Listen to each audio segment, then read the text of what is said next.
River, le nouveau parfum pour homme par Norton et Wilson. Parce que la vie est faite pour être appréciée.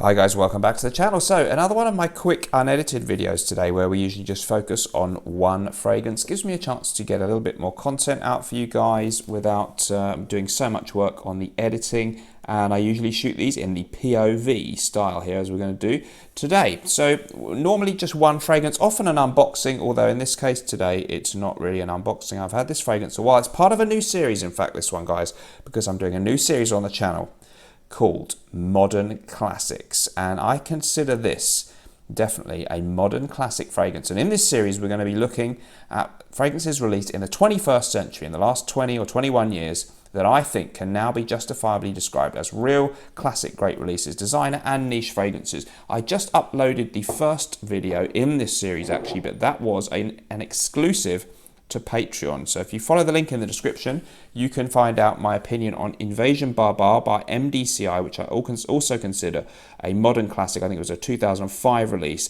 And follow the link. I think it's just $2 a month to join up, and you get an extra video on there every week from me. And this week's was on that subject. But let's have a look at what we're going to actually talk about today then. Roja Parfum's Scandal Pour Homme. Here is the box, but I won't dwell on that too long. I'm not massively into boxes, but it is rather a nice presentation.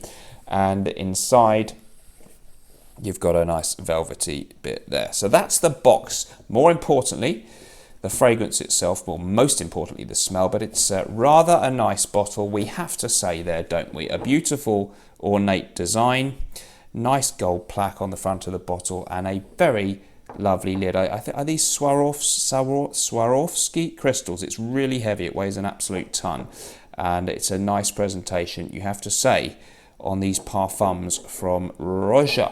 Now, the interesting thing with this one, I'll give you the price in the UK on their website. This 50ml bottle, £375, so rather expensive.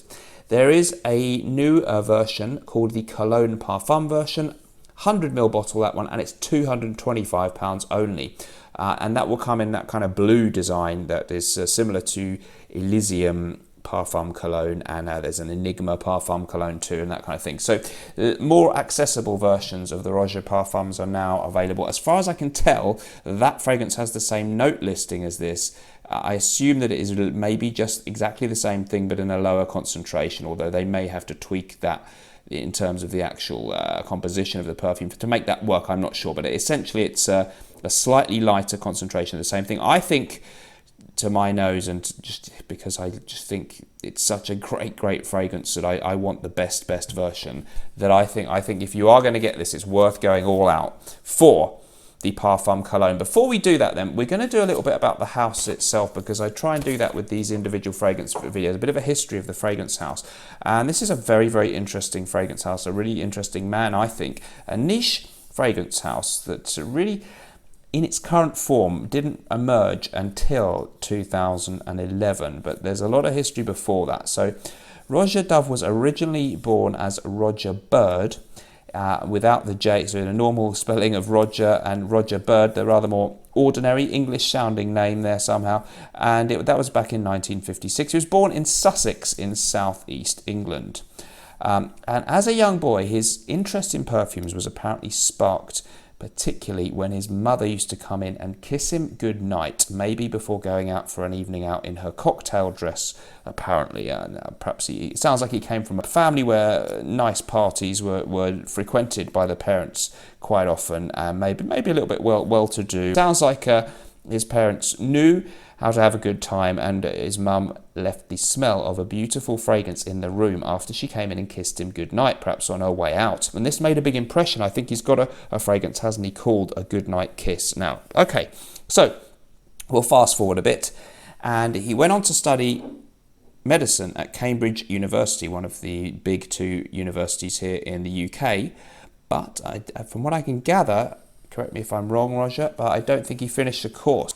At the age of 21, he had a trip to Guerlain in Paris, checked out some perfumes and got really inspired and decided this was what he wanted to do with his life. He dropped out of university and he got a job at Joshua Taylor's department store in Cambridge. And this was the beginning of his life in perfumery. By 1981, Roja had managed to get himself a job at Guerlain. He'd been contacting a lot of the perfumers out there, and Robert Guerlain, one of the Guerlain family, eventually gave him a job and recruited him in as the head of training, or it's not necessarily the head, but it's somebody in training and PR, the training and PR department at Guerlain. By the early 2000s, the Roja Dove PR company was kind of a separate entity, and by 2004, I think this was the big moment for him, he opened up the Roja Dove Haute Parfumerie on the 6th floor of Harrods in the UK, in London, which you can still visit today. And there are little boutiques for various different fragrance houses, niche ones mainly, well, and exclusively in fact, things like Tom Ford, Xerjoff, Amouage, I think, etc., all kinds of people up there now, Bond number 9. So there are little individual boutiques if you make the effort to go up to the 6th floor of Harrods, but the whole thing originated under the auspices of being the Roja Dove Haute Parfumerie area. So your MDCIs and people like that are in there too. Anyhow, around about 2005, he started to make some bespoke perfumes that you could get, I think, in just small proportions, and they were very popular. But it wasn't, I think, until 2011 but we got the proper sort of Roja Parfums brand properly launched with these kind of bottles, and the thing that we know now as Roja Parfums really emerged by 2011. This was clearly one of the early releases because it is a 2011 release. Why do I like it? It's a fantastic fragrance which is listed as an aromatic fougere, and I would tend to agree that it smells like one of those, although many people compare it actually to vintage Eau Sauvage from Dior, which I'm lucky enough to have a couple of bottles of, and that is a fantastic fragrance, and that's actually a citrus aromatic, I believe. So these designations don't mean a lot, but the fragrance here that we're talking about today, Scandal, is absolutely superb. I'm going to give you the note listing. If you like your gentlemanly classic fragrances, it's about as good an example as you can smell. Can you get things that you may like just as much for less money? Well, yes, probably. Is this exceedingly good?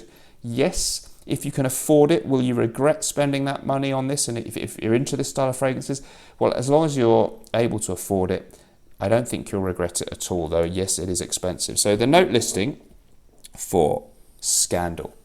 We've got top notes of lemon, lavender, bergamot, petitgrain, tarragon, basil and mint. In the mid, lily of the valley, jasmine, may rose and violet. And the base notes are oak moss, cloves, tonka bean, patchouli, cedar, cashmere wood, rhubarb, sandalwood and labdanum. So really impressed with this one. It's my only Roja in my collection, and I must say I should have not waited as long as I did to get this one. I'm just going to read a bit of blurb from their website because I don't normally buy into that, but I think it's maybe it'll tell us something about the fragrance. And so the blurb on the website says, first of all, ensures you are talked about.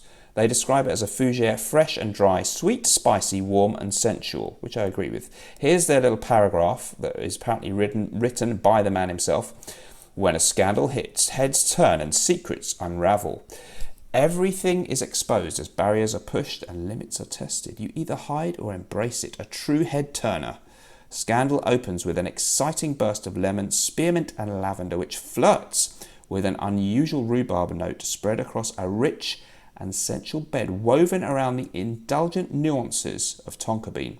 Tempted to do something which causes a scandal, it ensures you are talked about. So I love that.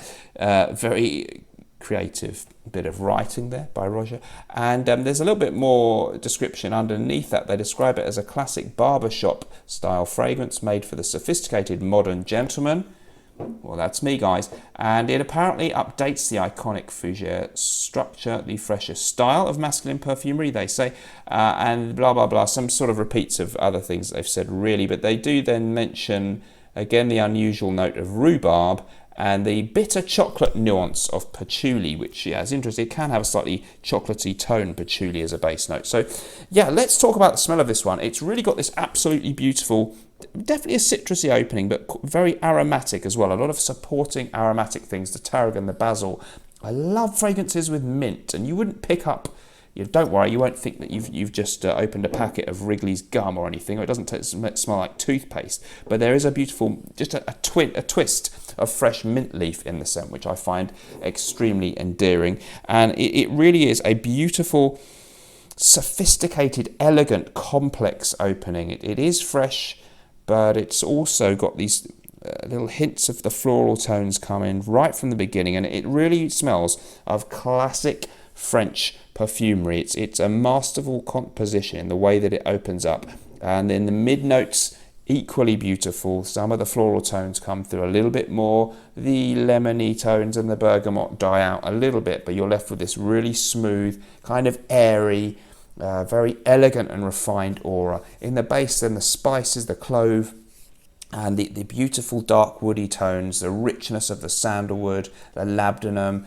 that slightly old school feel of the oak moss. They can't use it in the proportions they used to, but it's I was recently reminded by perfumer John Stephen, who did our fragrance Gravitas Parfum for Norton & Wilson, that even the restricted amount of oak moss we can use now in fragrances does give us quite a good yield and affect the fragrance. So it still plays a role in these fragrances. And I wouldn't pick up on a rhubarb note, but what you really get here, I would call it a citrus-leaning fougere fragrance.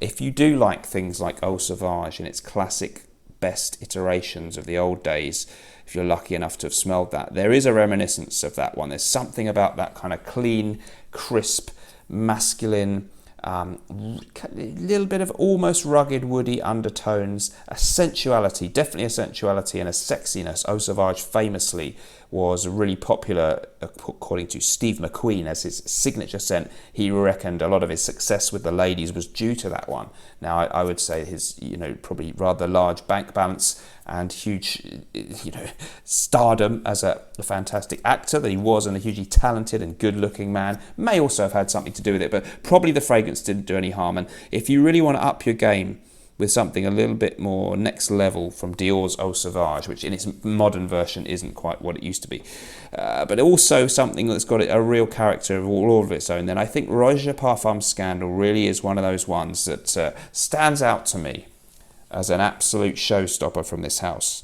On the subject of the House of Roja, now they have a really, really big range of fragrances. If you go to Harrods, either in the downstairs normal area or up to the 6th floor, there's just a crazy amount of fragrances from the house. I think they are one of those brands where it's almost, he's in the kind of level of business that you want to be in, where you've got customers who actually, the demand for your product almost goes up, or is at least not affected badly as the price increases. People probably just, I think maybe Russian type tourists and people from the Middle East maybe walk in there and say, look, what's new, or what's the most expensive one? And they just want that for the prestige. So, I mean, hey, I'm not knocking that, because if you can sell that kind of stuff to people, why wouldn't you? There's also some people who question, is Roja himself a perfumer for all of these? I always say, I never question if they say that the perfumer is such and such a person. If Creed say it's Olivier Creed and Erwin Creed, the perfumers for Aventus, well, how are we to say otherwise? I have no idea. It certainly sounds like he's a very educated man with a huge knowledge and history in the world of perfumery. So, perfumes don't take that many hours to create if you're good at what you do. So I don't see any reason why he couldn't physically be capable of knocking out all these great perfumes. But I don't know the ins and outs of who actually does what at the ground level in the Roja Parfums brand. So I shall not comment, but I tend to just not question the story from people who say a perfumer is such and such person for the fragrance. And quite frankly, the main thing for me is it smells fantastic. Oh, by the way, performance is excellent. I would say it's a real 8 or 9 out of 10 performer. Decent projection, but not obnoxious. And a really, really good longevity on the Parfum version. All-time classic for me, because I think that it's got that timeless air about it. Maybe it's not new or groundbreaking, so maybe I've stretched what we should be including in this list, but I think it's such a perfect rendition of a gentlemanly, classic, citrus-leaning, fresh fougere fragrance that for me, It's an all-time classic that I'm very, very lucky to have in my fragrance collection. Guys, comment down below what you think of that. I'd love to hear your thoughts. That's it for today. Remember, whatever you're doing in life, let's project. Goodbye.